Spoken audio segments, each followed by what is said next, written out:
O presidente Trump anunciou uma taxa de 100 mil dólares por visto H-1B. E isso pode impactar totalmente a vida de quem quer morar e trabalhar aqui nos Estados Unidos. Inclusive, você, analista de dados. Os indianos serão os maiores impactados com essa mudança, mas os brasileiros podem ser os maiores beneficiados. Nesse vídeo eu vou explicar o que muda, o que isso significa para quem trabalha com dados e quais alternativas você pode considerar e realizar aquele sonho de trabalhar para a gringa ou trabalhar na gringa, principalmente você brasileiro. Tudo isso e muito mais logo após a nossa vinheta.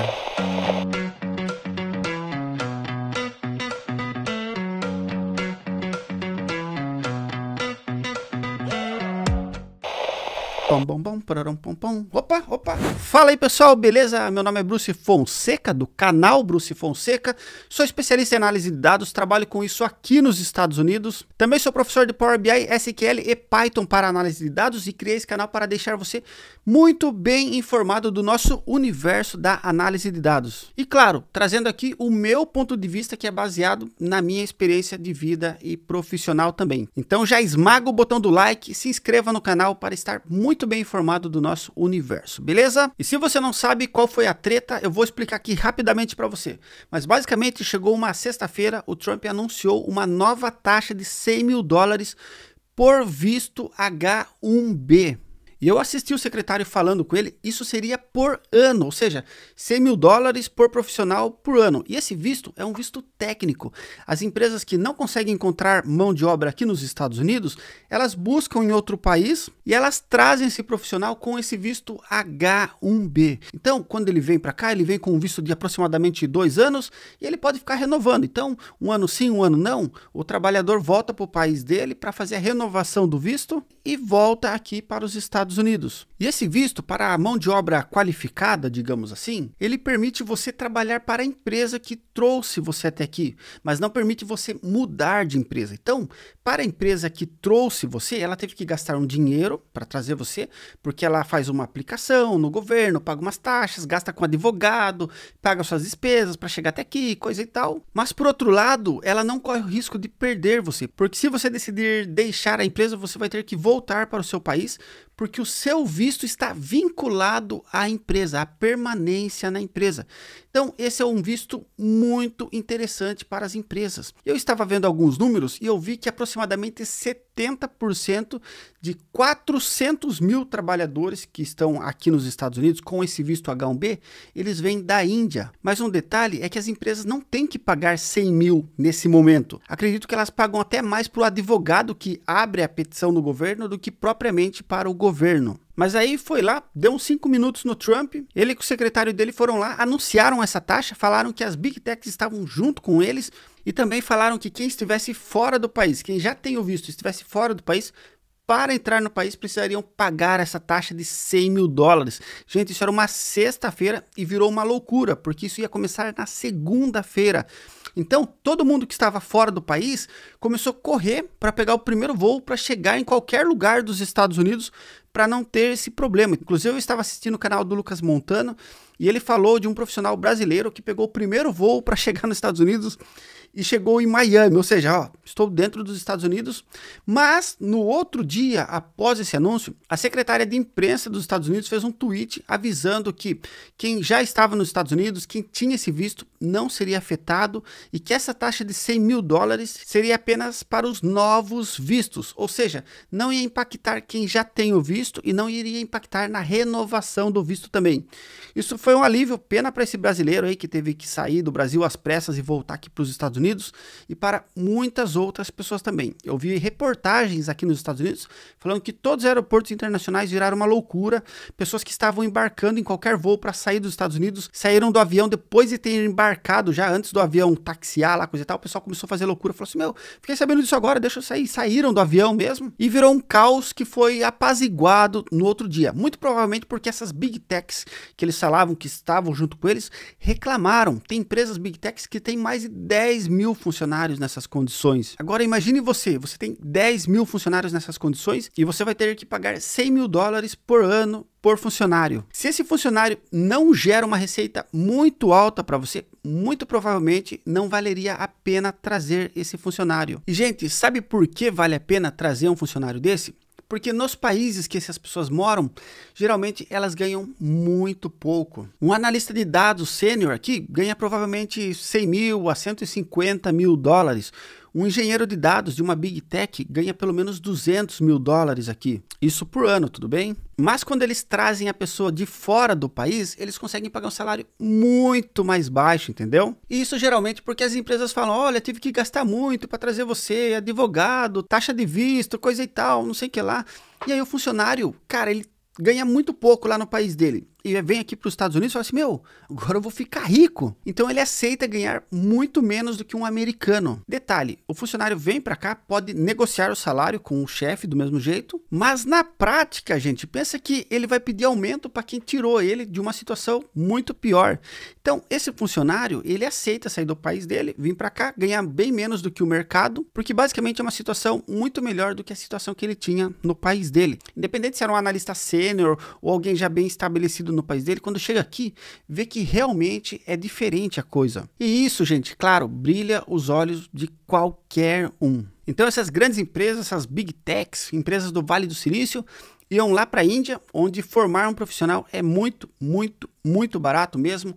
O custo de trazer um profissional de lá para cá é muito barato também, porque como eu disse, eles aceitam ganhar menos do que o mercado. E olha só, para você ter uma ideia, eu estava conversando com um colega meu e ele falou que ganha tipo assim, mais de 100 mil dólares por ano. E ele tem um funcionário que faz a mesma coisa que ele lá na Índia e eles pagam para esse funcionário 13 mil dólares por ano. Ou seja, manter um funcionário na Índia é muito barato, mas dá muito problema, gente. Eu mesmo já tive funcionário lá na Índia, principalmente quando eu vim para cá, tinha alguém da Índia aqui fazendo o meu trabalho. E essa pessoa basicamente precisou me ensinar o que ela estava fazendo aqui para eu dar continuidade no trabalho. E, gente, eu nunca conseguia fazer uma reunião com câmera com essa pessoa. Dava muita latência, a conexão era horrível, caía muito e o fuso horário era péssimo. E lembra bem disso, dessa questão do fuso horário, que a gente vai falar disso um pouco mais pra frente.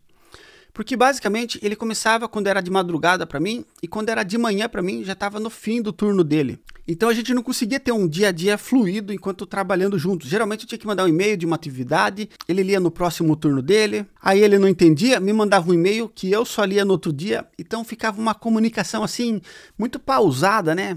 A gente não conseguia se falar ao mesmo tempo praticamente, principalmente em início e fim de turnos de cada um, tudo bem? Durante o dia a gente tinha um período sim que a gente conseguia, mas por exemplo assim, ele tinha que trabalhar até meia-noite lá no país dele, então acabava sendo um pouco complicado mesmo. E gente, eu sempre falo para vocês aqui que não existe essa de trabalhar com análise de dados viajando justamente por causa dessa questão do fuso horário.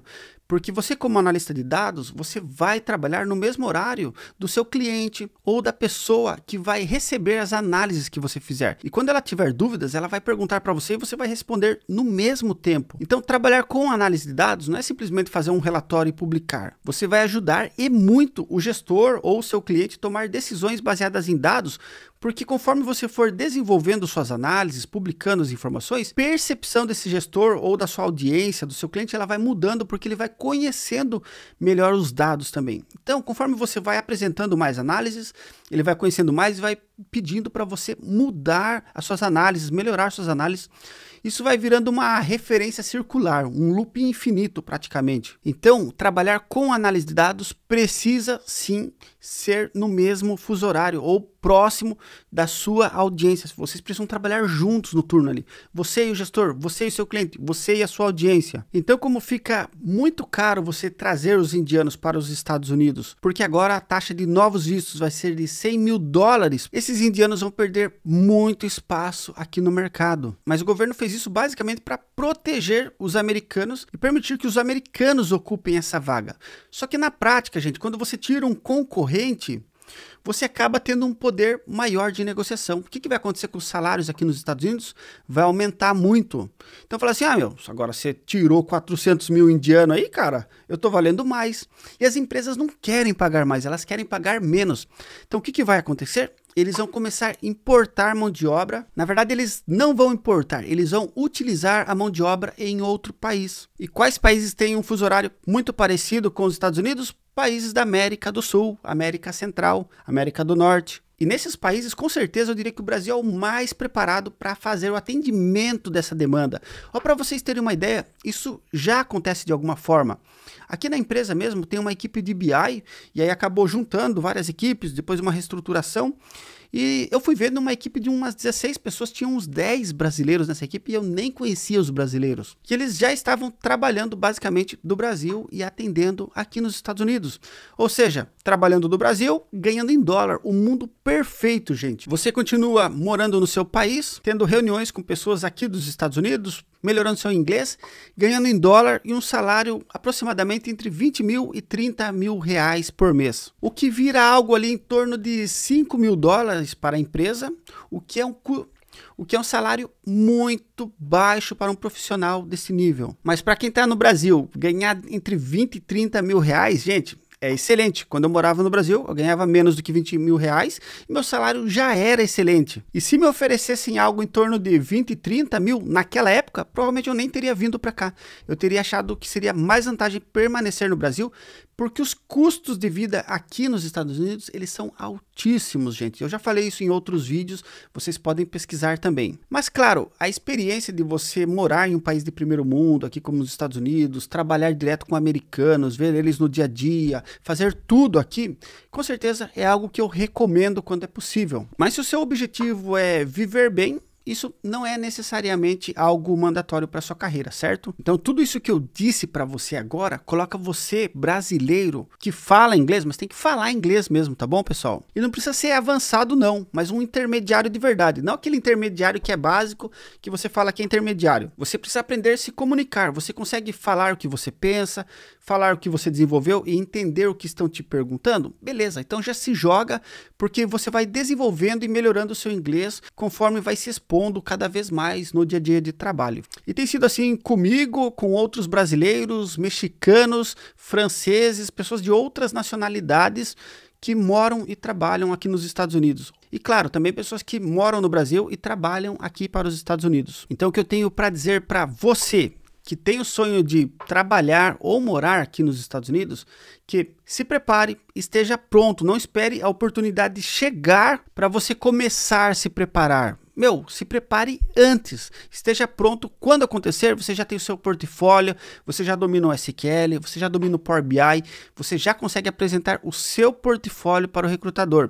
Inclusive, apresentar o meu portfólio ao recrutador foi com certeza o ponto principal que me trouxe até aqui. Quando eu abordei a recrutadora e falei, olha, me candidatei numa vaga e eu anexei na candidatura o meu portfólio. Por favor, veja o meu portfólio, tenho muitos projetos interessantes lá. E depois, quando eu fui falar com o gestor, no momento da entrevista, ele falou dos meus projetos no portfólio. Então, ter um portfólio, com certeza, deixa você um nível acima da sua concorrência. Porque você consegue, basicamente, mostrar, provar o que você é capaz de entregar. E um portfólio, com certeza, não é algo que todo mundo está disposto a fazer, porque dá trabalho e precisa sim de muita orientação para fazer um portfólio muito assertivo, e é justamente isso que eu ensino lá na comunidade Bruce de análise de dados. Eu te ensino o SQL, te ensino o Power BI e te ensino a fazer um portfólio do mesmo jeito que eu faço no meu dia a dia e do mesmo jeito que eu fiz para vir parar aqui nos Estados Unidos. Então, se você quer se tornar analista de dados, estar preparado para o mercado nacional e internacional, ganhando em reais, ganhando um bom salário em reais ou em dólar, quem sabe, acesse o meu site agora e veja as minhas formações. Eu tenho 2 formações lá. Eu tenho certeza que eu tenho uma formação que vai caber no seu bolso e no seu apetite de aprendizado. Mas agora acabou o jabá, beleza? E para quem chegou até aqui, deixa eu falar para vocês sobre o meu visto, que é uma alternativa muito interessante também. Basicamente, o meu visto é o visto L1. É um visto de transferência de trabalho. Ou seja, em empresas globais, você tem uma matriz nos Estados Unidos, tem uma filial na França, no Brasil, ou vice-versa. Você pode ter uma matriz no Brasil, uma filial nos Estados Unidos. e basicamente essa empresa decide transferir você, porque ou você é um executivo ou você é um especialista em um produto ou em um processo da empresa. E foi o que aconteceu comigo. Eu era especialista e ainda sou em processos de dados da empresa, na verdade nas análises.